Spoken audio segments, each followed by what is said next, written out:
दोस्तों आपने कहावत सुनी होगी, जो दूसरों के लिए गड्ढा खोदता है कई बार वो उसी गड्ढे में गिरता है। आज ये कहावत तुर्की पर बिल्कुल फिट बैठती है। दरअसल बात यह है कि तुर्की ने कुछ दिनों पहले भारत आ रहे अपाचे हेलीकॉप्टर्स को अपने एयर स्पेस में एंट्री नहीं दी थी, लेकिन उसके कुछ दिनों बाद खबर सामने निकल के आती है कि तुर्की वायुसेना का एक बहुत ही बड़ा मिलिट्री कार्गो विमान पूरी तरीके से दुर्घटनाग्रस्त हो गया है। इस विमान में करीब 20 सैनिक तैनात थे और सारे सैनिक शहीद हो गए हैं। दूसरी खबर भारत के अपाचे हेलीकॉप्टर से ही सामने निकल के आ रही है, जहां पर अमेरिका ने अपना ये कंसाइनमेंट वापस तो बुला लिया, लेकिन अब नए रूट्स निकाले जा रहे हैं जिससे ये हेलीकॉप्टर्स भारत भेजे जा सकें। तीसरी खबर यूक्रेन, तुर्की और पाक से सामने निकल के आ रही है, जहां पर इन दिनों तीनों देशों के बीच गठजोड़ काफी ज्यादा स्ट्रॉन्ग है और फिलहाल यूक्रेन के राष्ट्रपति तुर्की के साथ मिलकर के युद्ध विराम की आशा लगाए बैठे हैं। लास्ट अपडेट भारत रूस से है, जहां पर रूस भारत के साथ मिलकर के कुछ इंपॉर्टेंट मैरीटाइम एक्सरसाइज शुरू करेगा ताकि भारत समुद्र में अपनी ताकत को और ज्यादा मजबूत कर पाए। जानते हैं आज के इस वीडियो में सारी इंपॉर्टेंट अपडेट डिटेल्स में। यदि आपको हमारा काम पसंद आए, वीडियो को लाइक, चैनल को सब्सक्राइब जरूर कीजिएगा, क्योंकि आपका ये छोटा सा काम आप तक ये जरूरी और सही खबरें लाने में हमारी बड़ी मदद करता है। तो सबसे पहले तुर्की से आ रही अपडेट की बात की जाए, तुर्की वायुसेना का C-130 हरक्यूलिस मिलिट्री कार्गो विमान 11 नवंबर 2025 को जॉर्जिया अजरबैजान सीमा के पास बुरी तरीके से दुर्घटनाग्रस्त हो गया। जिस विमान में करीब 20 सैनिक तैनात थे और इनमें से एक को भी नहीं बचाया जा सका। यह हादसा तब हुआ जब विमान अजरबैजान के गंजा इंटरनेशनल एयरपोर्ट से उड़ान भर करके तुर्की के मार्सीफोन एयरबेस पर लौट रहा था। यह घटना इतनी ज्यादा भयानक थी कि इसका वीडियो तमाम सोशल मीडियाज पर आप देख सकते हैं और ये विमान हवा में ही 2 टुकड़ों के अंदर बट जाता है। और इनिशियली जब इसकी इन्वेस्टिगेशन की गई तब पता चला कि इसमें से फ्यूल लीक हो रहा था और ये विमान जब 2 हिस्सों में बटा तो यह करीब 24,000 फीट की ऊंचाई पर उड़ान भर रहा था। अब वैसे तो इस बात में कोई खास लॉजिक बनता नहीं है, लेकिन फिर भी अगर थोड़ा सा भी लॉजिक लगाया जाए तो तुर्की ने कुछ दिनों पहले भारत के अपाचे हेलीकॉप्टर्स को रोका था और कुछ दिनों बाद ही तुर्की को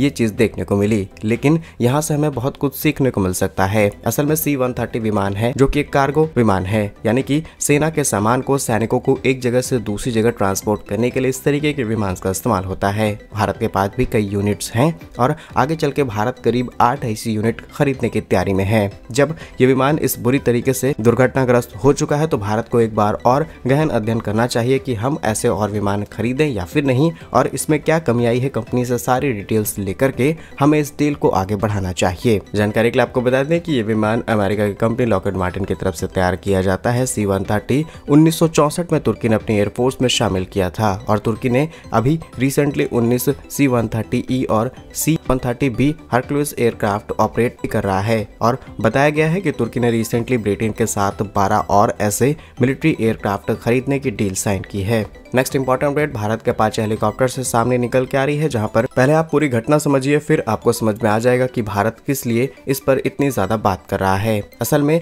अमेरिका से AN-125 जिसका सीरियल नंबर था UR-82008, ये विमान 3 अपाचे हेलीकॉप्टर्स जो कि कार्गो विमान है, 3 अपाचे हेलीकॉप्टर्स लेकर के भारत आ रहा था। पहले ये ब्रिटेन, उसके बाद जर्मनी और इसी रास्ते से होता हुआ भारतीय स्पेस में आने की एंट्री में था, लेकिन तुर्की ने अपने एयर स्पेस में इस विमान को आने की परमिशन नहीं दी। सोचने वाली बात यह है कि विमान अमेरिका का है, अमेरिका की तरफ से हेलीकॉप्टर्स भारत आ रहे थे, लेकिन पाक प्रेम में अंधा तुर्की उसने किसी भी तरीके से आने की परमिशन नहीं दी। उसके बाद ब्रिटेन में करीब 8 दिनों तक भारत का ये विमान खड़ा रहा, तभी भी किसी तरीके का क्लियरेंस नहीं मिला और करीब 8 दिनों बाद अपाचे हेलीकॉप्टर से लेकर के ये वापस अमेरिका लौट गया है। जैसे ही ये कार्गो विमान अमेरिका वापस लौटता है, इसमें मौजूद 3 अपाचे हेलीकॉप्टर्स मेसा गेटवे एयरपोर्ट पर उतार दिए जाते हैं। उसके बाद स्पेशल F-250 ट्रक्स के अंदर इन्हें लोड किया जाता है, इनके रोटर ब्लेड्स को डिसेंबल किया जाता है और उसके बाद इन्हें सेफली स्टोरेज के अंदर रखा जा चुका है। इनिशियली ये सारी इन्फॉर्मेशन सामने निकल के आ रही है और अब